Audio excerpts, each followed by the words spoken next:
Convido a preciosa atenção da igreja para a leitura na palavra de Deus, em Efésios capítulo 3, os versos 14 a 17.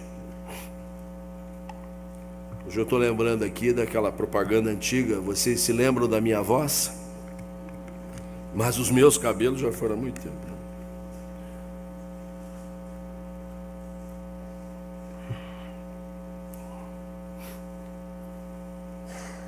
Efésios 3, 14 a 21. Coloquemos-nos mais uma vez em pé e acompanhamos esta leitura. Por esta causa me ponho de joelhos diante do Pai, de quem toma o nome toda a família, tanto no céu como sobre a terra, para que, segundo a riqueza da sua glória, vos conceda que sejais fortalecidos com poder, mediante o seu Espírito no homem interior, e assim habite Cristo no vosso coração pela fé, estando vós arraigados e alicerçados em amor, a fim de poderdes compreender com todos os santos qual é a largura e o comprimento e a altura e a profundidade, e conhecer o amor de Cristo que excede todo entendimento, para que sejais tomados de toda a plenitude de Deus. Ora, aquele que é poderoso para fazer infinitamente mais do que tudo quanto pedimos ou pensamos, conforme o seu poder que opera em nós, a ele seja a glória na igreja e em Cristo Jesus, por todas as gerações, para todo sempre. E o povo de Deus diz: amém. Ó Deus, fazemos nossa essa doxologia, este hino de glorificação, esta oração de ações de graças, porque reconhecemos nela a exatidão do teu poder, da tua misericórdia e da tua graça para conosco. E queremos de fato, ó Deus, glorificar ao Senhor, adorar-te na beleza da tua santidade. E para isso entregamos o nosso coração. Abrimos não apenas o nosso ouvido, mas o íntimo do nosso ser, para recepcionar a instrução da palavra de Deus que receberemos nesse momento. É a nossa oração, em nome de Jesus. Amém. Podeis sentar. Quero destacar do versículo 20 esta expressão: infinitamente mais. Deus pode fazer, Deus é poderoso para fazer infinitamente mais do que as coisas que pedimos, oramos, suplicamos, rogamos. Esta semana que passou, você foi a algum encontro de oração, seja aqui na sede, nos pequenos grupos, dentro de casa. Amanhã teremos uma reunião de oração muito especial, um culto de oração pelo ministério da Ana, né? E sempre são oportunidades de nós colocarmos diante do Senhor nossas súplicas. Você tem o seu rol de pedidos, você tem a sua lista de motivos, e eu creio que não falta nessa sua lista orar pela sua família, cada um de per si, orar pelo trabalho, orar pela igreja, pelos seus líderes, pelos ministérios, orar pela evangelização mundial, pela missão em toda a face da terra, orar pelos enfermos, alguns muito próximos de nós, outros nem tanto, sermos solidários, enfim, motivos de oração não nos faltam, e nós oramos numa certeza: Deus pode fazer infinitamente mais do que aquilo que pedimos, ou sequer só pensamos, não chegamos nem ainda a pedir. Mas o Senhor conhece o nosso coração, sabe o que vai dentro da nossa alma. Não conseguimos verbalizar uma súplica, não conseguimos articular uma frase que faça sentido para dizer: Senhor, é isso que nós queremos. Ele conhece o nosso pensamento e Ele faz mais, infinitamente mais. Ele vai além do esperado, porque esta é a qualidade de Deus. Ele é superlativo, Ele vai além em tudo. Não é sem razão que nós o chamamos de Supremo Deus, Soberano Senhor, altíssimo, excelso e outras coisas mais que trazem exatamente essa ideia da grandeza, do poder, da suficiência, da largueza de tudo aquilo que inclui o ser divino. Quando nós nos pomos num estudo mais dedicado, mais profundo da doutrina e da teologia, ficamos encantados com os atributos divinos, quer aqueles que são exclusivamente do Senhor, não pode ser visto em ninguém mais, nenhuma obra da criação revela esses atributos, são chamados incomunicáveis, como os atributos comunicáveis, aqueles que o Senhor partilha com a sua própria obra, com a cada um de nós, que podemos refletir, até por sermos feitos à imagem e semelhança de Deus, muitos desses atributos. É assim que nós descrevemos o Senhor nosso Deus.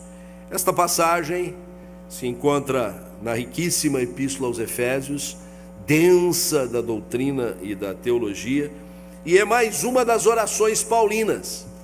Paulo, em muitas das suas epístolas, ele insere sempre orações. Quando não, motiva a prática da oração.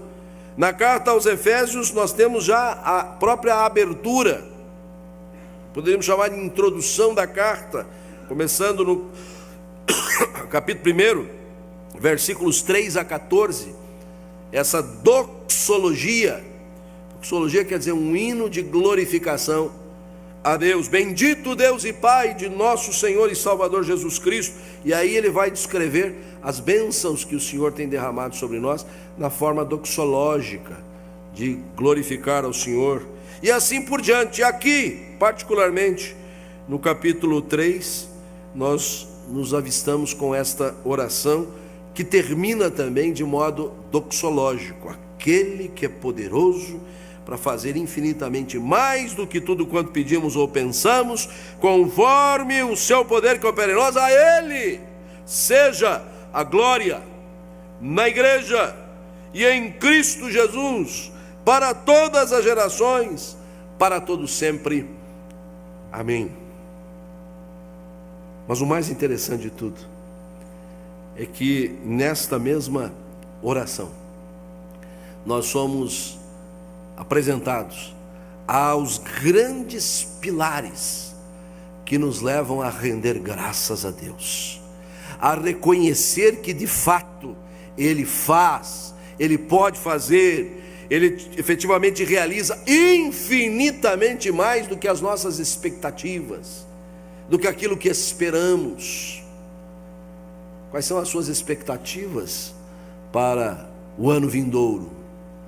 Vencido o pleito eleitoral, agora que você começa a tomar ciência de algumas coisas que estão em curso concernente à vida econômica, política, social, empresarial e tudo mais, você talvez criou uma série de expectativas e está até orando a propósito disso. Eu quero dizer que Deus pode fazer infinitamente mais do que as nossas expectativas, porque Ele efetivamente tem feito, tem sido a sua marca registrada. E eu quero aqui extrair desse texto as razões que nos levam a pensar assim, os motivos que nos fazem compreender que Deus supera, que Deus vai além das nossas expectativas. E a primeira dessas realidades é justamente essa, o poder do Espírito. Você está esperando melhoria econômica, você está esperando mais segurança na cidade, no campo, na sua casa, combate à criminalidade. É justo, é digno, é motivo de oração. Deus espera que nós apresentemos as nossas súplicas, mas eu queria levar um pouquinho mais o tom. Eu queria que a sua expectativa fosse maior, porque Ele faz infinitamente mais. E entre estas coisas, primeiramente, nós pudéssemos conhecer que sobre nós reside o poder do Espírito. E isto vai muito além de expectativas materiais, econômicas, sociais. O apóstolo Paulo ora nesses termos, versículo 16: Deus que segundo a riqueza da sua glória, vamos nos apropriar disso, nos conceda que sejamos fortalecidos com poder, mediante o seu Espírito que habita o homem interior. Nós estamos na companhia uns dos outros, nós não estamos aqui sozinhos. Que bom estar com o povo de Deus, é das maiores alegrias, mas você pode de repente se ver absolutamente sozinho, não tem ninguém ao seu lado, não tem familiar, não tem amigo, não tem colega, não tem subalterno, não tem superior, não tem ninguém. Mas se você teme ao Senhor, se você conhece a Cristo como seu único e suficiente Salvador, você não está sozinho, porque o Espírito Santo habita o seu coração, porque Ele veio fazer morada em você. E esta companhia é permanente, não é uma companhia eventual, não é uma companhia para dia e hora marcados, lugar definido. É preciso marcar bem esta doutrina que nos é muito cara. O Espírito foi selado em nosso coração, Ele veio a habitar definitivamente. Ele não passeia na nossa vida, Ele não faz uma visitinha de vez em quando, Ele habita permanentemente.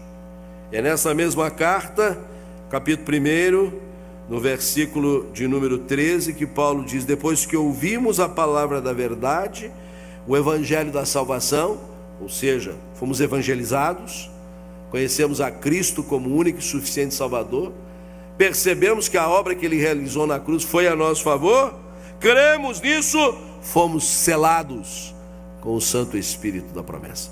E a ideia de selo aqui é muito importante, porque este selo não é um porte postal. A gente vai ao correio, né? Aplica sobre o envelope e despacha. Aliás, a gente nem faz mais isso, né? Hoje em dia não precisa mais isso, né? Mas antigamente a gente fazia, enfrentar uma fila danada. Não, acho que tem gente que ainda faz, ainda vale, né? Era o selo real, era o lacre. Quando o rei colocava um lacre sobre aquele documento, aquele ofício, ninguém podia deslacrar, ninguém poderia usurpar aquilo, ninguém poderia anular aquilo que estava gravado, aquilo que estava marcado. Assim conosco, porque cremos no Evangelho, fomos selados com o Espírito, com a presença do Espírito Santo. Mas Paulo diz assim, não apenas acerca da presença do Espírito. A sua oração é para que nós desfrutemos do poder do Espírito, segundo a riqueza da sua glória, vos conceda que sejais fortalecidos com poder, mediante o Espírito que habita o nosso coração. É importante marcar bem também que não se trata de uma presença física, palpável, tangível, é espiritual, mercê de ser real. O fato de ser espiritual não significa que seja irreal, é espiritual e é real e é espiritual. E este poder do Espírito está à nossa disposição. Primeiro de tudo, vamos olhar bem. Trata-se do poder da própria vida. Nicodemos foi visitar Jesus na caladinha da noite, na escuridão, para não ser avistado por ninguém. Saudou Jesus de maneira tão eufórica, e Jesus parece ter dado um banho de água fria nele, porque disse: se alguém não nascer de novo, não pode ver o reino de Deus. E um pouquinho mais adiante, Jesus ainda reforça o argumento, dizendo: quem não nascer da água e do Espírito não pode entrar no reino de Deus. Quando estamos falando do poder do Espírito consoante a vida, é a vida espiritual. Nascemos dos nossos pais, temos origem da união conjugal, de amor, de afeto, de um casal. Esse é o nascimento natural, do qual todos nós somos participantes. Se você está aqui é porque aconteceu esse nascimento natural, mas há um nascimento espiritual, e esse nascimento espiritual é o nascimento do Espírito de Deus. Exatamente quando cremos no Evangelho, nascemos do Espírito. É poder da vida. Era o que Nicodemos queria, mercê de ser um grande teólogo, um ilustre religioso, um professor de doutrina. Ele não conhecia o poder da vida espiritual. Foi preciso Jesus adverti-lo que não era necessário ele voltar para o ventre da sua mãe para nascer de novo. Era preciso crer no Evangelho.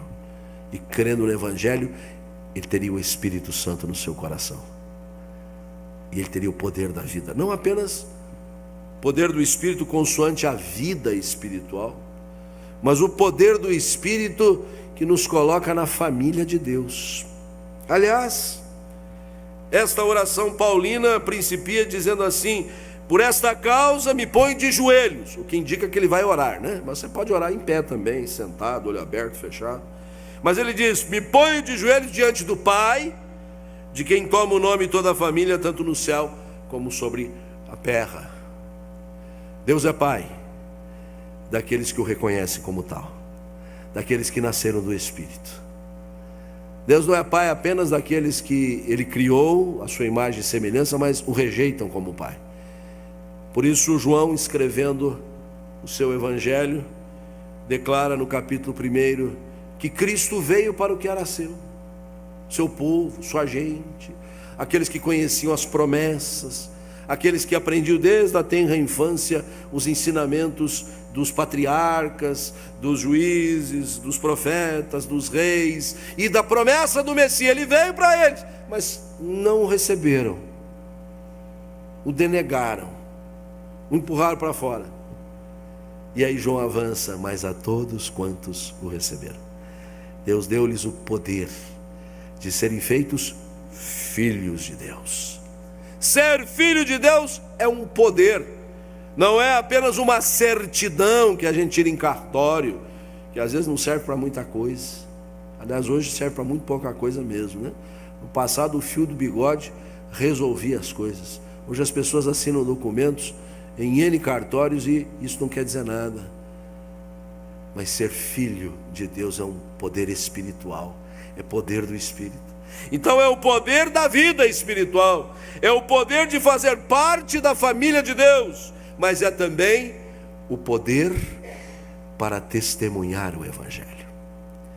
E aí nós somos remetidos ao livro de Atos dos Apóstolos, na sua introdução, momentos derradeiros de Jesus entre os homens depois de ressurreto, e na sua despedida ele adverte os discípulos e diz: vocês fiquem ainda aí aguardando a descida do Espírito, que vem com poder. E então, versículo 8 do primeiro capítulo de Atos: vocês receberão o poder ao descer sobre vós o Espírito Santo, para ser minhas testemunhas. Aqui na nossa Jerusalém, na Judéia, que era a província que encampava Jerusalém arredores, na Samaria, que era a província vizinha, e quer saber de uma coisa? Até os confins da terra. Nós podemos aplicar esta forma de apresentação da convocatória missionária para a nossa realidade. Recebemos o poder do Espírito para testemunhar a Cristo aqui em Curitiba, no estado do Paraná, no estado vizinho, de cima ou de baixo, por todo o Brasil e até os confins da terra. É por isso que nós temos buscado ser efetivamente uma igreja missionária, que faz concomitantemente a missão aqui, ali e acolá. É o poder do Espírito que nos capacita para testemunhar, para falar de Jesus. Algumas vezes a gente está diante de uma oportunidade de testemunhar, de apresentar o Evangelho, de mostrar na palavra de Deus textos que levam a pessoa aos pés de Cristo, e nos sentimos vulneráveis, despreparados, inabilitados. Entreguemos-nos aos auspícios do Espírito Santo.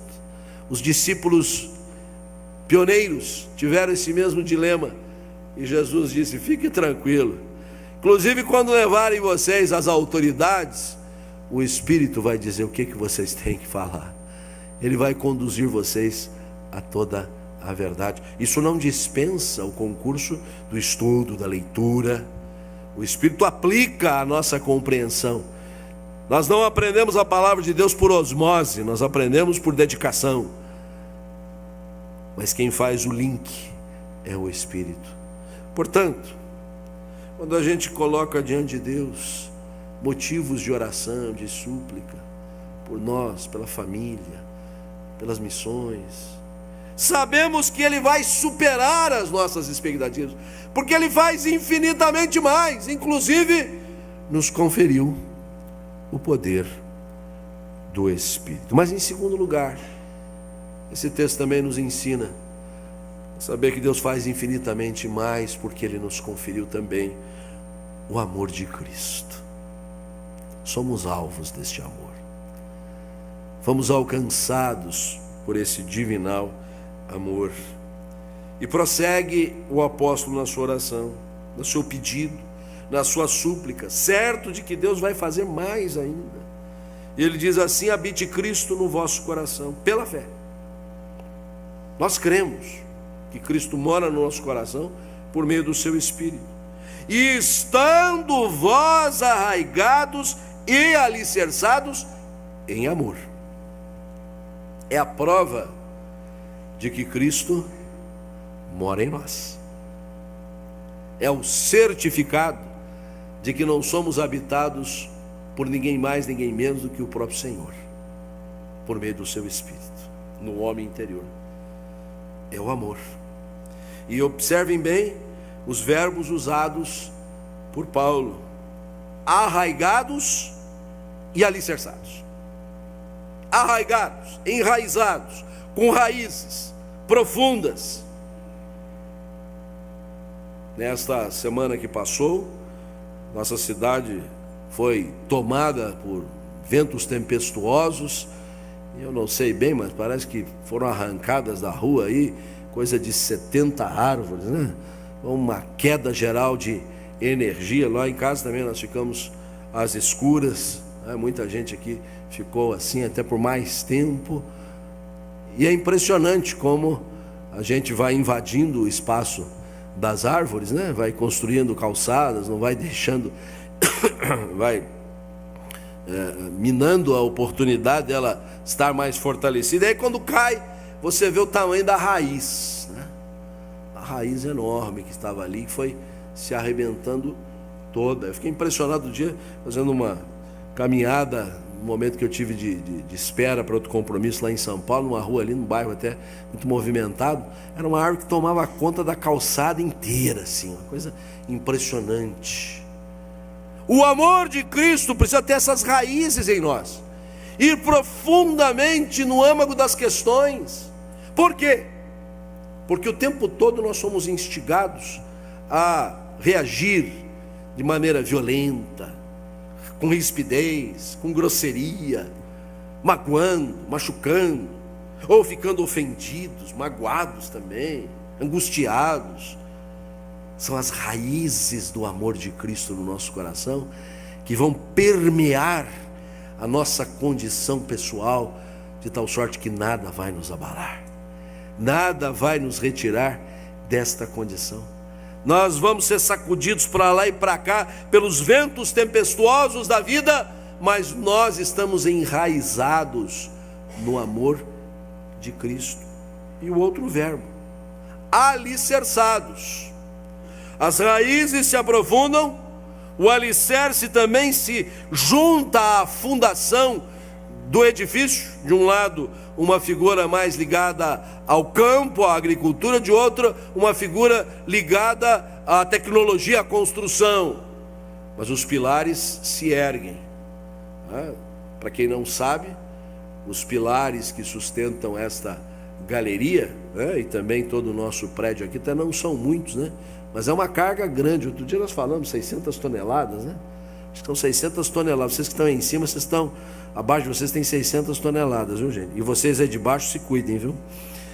Precisa de 18 metros para alcançar a rocha. Até porque aqui é um dos pontos mais baixos da nossa cidade, para quem não sabe, mais baixo do que aqui, só a Praça Osório, né? Por isso que sempre alaga, ali o alagava mais do que alaga hoje, mas aqui embaixo é tido como um grande pântano. Não é para assustar você nunca mais vir, mas a tecnologia nos ajudou bastante, né? São os alicerces, porque nós vamos ser abalados, nós vamos ser sacudidos, Situações vão surgir na nossa vida querendo retirar a segurança das nossas almas, mas nós estamos firmados no amor de Cristo, que é um amor que excede todo o entendimento. É um amor que supera as razões. E é importante salientar isso, porque não se trata de um amor irracional, se trata de um amor suprarracional. A nossa razão vai até um certo ponto, o amor de Cristo vai além, vai acima. É por isso que Paulo, escrevendo aos Filipenses, no capítulo 1, no versículo 9, ele nos ensina uma outra oração. E ele diz assim: também faço essa oração, que o vosso amor aumente mais e mais, em pleno conhecimento e toda a percepção. E para completar o nosso argumento, na carta de Paulo aos Romanos, no capítulo de número 8, nós encontramos esta declaração acerca do amor de Cristo: eu estou certo de que nem a morte, nem a vida, nem os anjos, nem os principados, nem as coisas do presente, nem do porvir, nem os poderes, nem a altura, nem a profundidade, nem qualquer outra criatura poderá separar-nos do amor de Deus que está em Cristo Jesus, nosso Senhor. Ele faz infinitamente mais. A sua lista de oração pode ser apresentada diante do Senhor, porque Ele vai atender no tempo dEle, da forma dEle, gosto dEle. Ele sabe o modo e o tempo, mas Ele já deu provas cabais de que Ele supera as nossas expectativas. De um lado nos conferiu o poder do Espírito, de outro nos dá o amor de Cristo, e por fim, Ele também nos capacita com o próprio conhecimento de Deus, a fim de poder descompreender com todos os santos, a igreja, qual é a largura, comprimento, altura, profundidade, dimensões dentro da nossa compreensão espacial, mas que aqui são aplicadas às realidades espirituais. É como se você transportasse aquilo que você conhece de altura, profundidade, largura, comprimento para o ambiente espiritual, ou seja, está tudo cercado, está tudo compreendido, está tudo ao nosso dispor para conhecermos esta realidade, compreendermos essa realidade, compreendermos com mais clareza ainda o amor de Cristo, que excede todo entendimento, para que sejamos tomados de toda a plenitude de Deus. Que coisa tremenda isso! Que declaração brilhante! Que verdade que nós precisamos nos apropriar! Qual é o conhecimento que nós auguramos da física quântica, dos limites do universo que cada vez parecem ser mais extensos ainda, o conhecimento da nanotecnologia, que com coisas que não podemos sequer enxergar, sustentam muitos dos nossos padrões de vida hoje. São coisas incríveis, é verdade. Eu fico encantado com o progresso da ciência, com o avanço da tecnologia.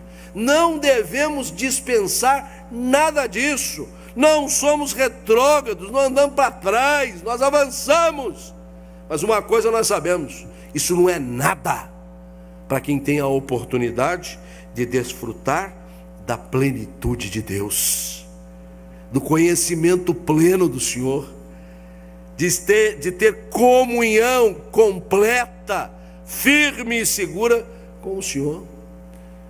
Se ficamos assombrados com todos esses avanços mencionados, deveríamos curvar-nos diante da presença do Altíssimo em temor e dizer: Senhor, Tu supera todas estas coisas, porque o Senhor faz infinitamente mais do que as nossas expectativas podem se mostrar.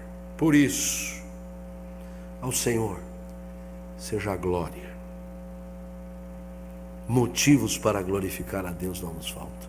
Aqui nós só demos esses três: o poder do Espírito, o amor de Cristo, o conhecimento de Deus. E esta glória tem que resplandecer na igreja. Somos aqui a parcela da igreja que está adorando ao Senhor, mas o mesmo Deus está sendo adorado em toda a face da terra. É de nós que o Senhor espera a adoração. Ele não espera a adoração dos mundanos, dos profanos, dos que não o servem, não o adoram. Nós ficamos irritados muitas vezes quando vemos pessoas afrontando a glória de Deus. O Senhor também fica triste, não vou dizer que não fique, mas Ele não espera deles louvor. Agora, dos nossos lábios, do nosso coração, Ele espera um culto de verdadeira glorificação. E esta adoração da igreja não é feita por méritos pessoais, é feita em Cristo Jesus, onde nós estamos alicerçados. E é feita hoje, como foi no passado, como será no futuro, como será para todos sempre e todas as gerações. Por isso nós podemos concluir dizendo: assim seja, Senhor. Amém, amém e amém. Que Deus assim nos abençoe e nos guarde.